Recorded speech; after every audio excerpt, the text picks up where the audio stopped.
olwaleero ndi musanyufu nnyo lwa nsonga nayitiddwa Oweekitiibwa Acting ED ku nsonga ezibadde zigenda mu maaso nga teyampise nzekka ng'omuntu wabula yayise ba stakeholders mubaddemu n'obutategeeragana mu kyaki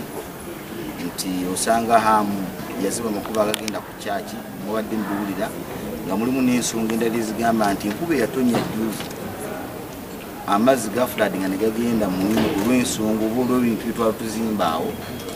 naye tutudde ne ba stakeholders bonna ne tukkaanya n'ekya pulaani nti osanga mu byazimba tebitambula mu mateeka naye mbadde guided ate nga mukimanyi muna tewali ali waggulu w'amateeka olw'ekitongole kya KCC ekituwa olukusa okuzimba mbadde guided ED ne ttiimu ye omuli engineering physical planning n'abalala tuyimirize buli ekikolebwa wansi awo okutuusa we bajja beetegereza ensonga bakutuwe technical guidance mu implementation kyetukkaanyizaako era emirimu gye tugenda kukola ki giyimiriza n'ensonga endala twebaza nnyo era ntwala omukisa guno okwebaza Oweekitiibwa Archbishop olwa guidance yatuwadde n'atugamba nti kiri kijjukizo kuba abantu abasabira mu kijjukizo ate bagenda ne balaba omupiira abantu abalaba omupiira be bavayo ne bagenda ne basaba mu kijjukizo kati n'olw'ensonga eyo ate nga nze ndi musajja atya Katonda sikiwa nti mu ntya yange ya Katonda mutuufu nsobola okusiga ekkubo erigenda eri Mukama era twakkaanyiza nti tulina bye tulina okukola wammanga okulaba nti ekijjukizo kino kiri accessible at all cost omuntu yenna ayagala okusaba nga alina eddembe okutambula obulungi paka watuka gyakola ki gyalaga si bigere byokka wabula neki n'emmotoka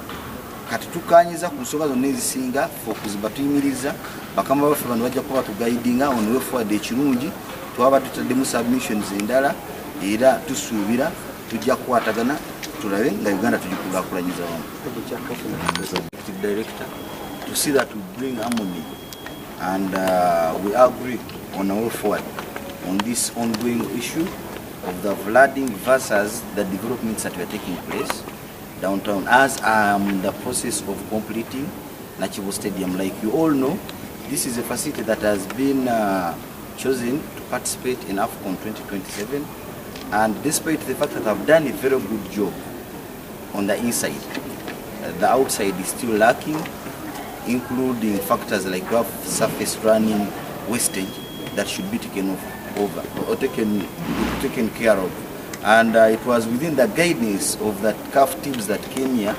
that indeed we should find a solution of making sure that this surface water should run from the inside. For the stadium shall not qualify on an international standard for as long as we have access, for as long as we have waste running on the surface. So for safety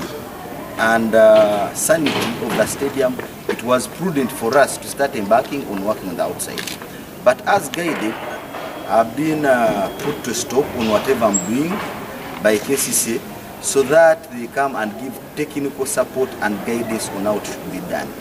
And I've welcomed the idea, and no one is above the law,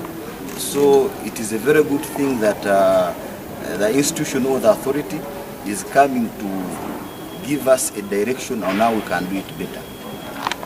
Where the accusations that had blocked off the access to the church. I will take this opportunity to thank the Archbishop of the Catholic Church for he guided wisely and told us that there are few things we should implement to make sure that that particular Catholic historical church shouldn't be blocked in any form. And we agreed on perimeters and action we are going to take to make sure the church is fully accessible.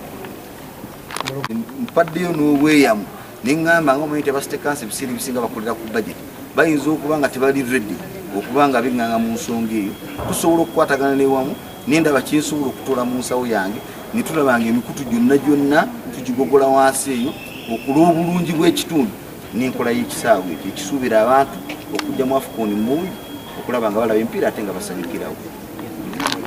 Nasiima azimba ekisaawe kirabika bulungi nnyo munda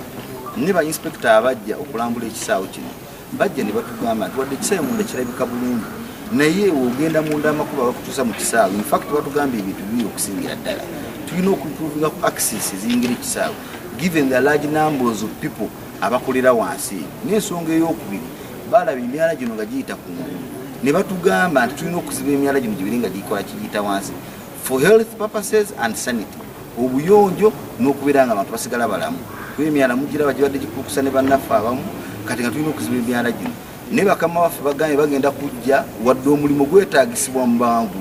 In fact tulina n'abakaafu abajja wiiki eno etandika era okuddamu okwetegereza ne mu December tulinayo abalala ne tulina tageti zibaatuwa ebintu ebyo tulina okuba nga tukoze eki nga tukoze naye esuubira nga tulina guidance y'abakamu baffe bano tugenda kikola mu budde ate tukole omulimu ogusinga okuba obulungi. Kujjako nekya kyetukkaanyiza nti ensonga ya flooding mu wino nina mukimanyi ebadde ebbanga ddene ate sijja kwogera ku wino yokka wabula n'ekisaawe kibadde kifulaading. Kati abakulu bano beeyamye ne bagamba tujja genda twetegereze emikutu gyonna egiri mu kitundu ekyo tulabe engeri gye tusobola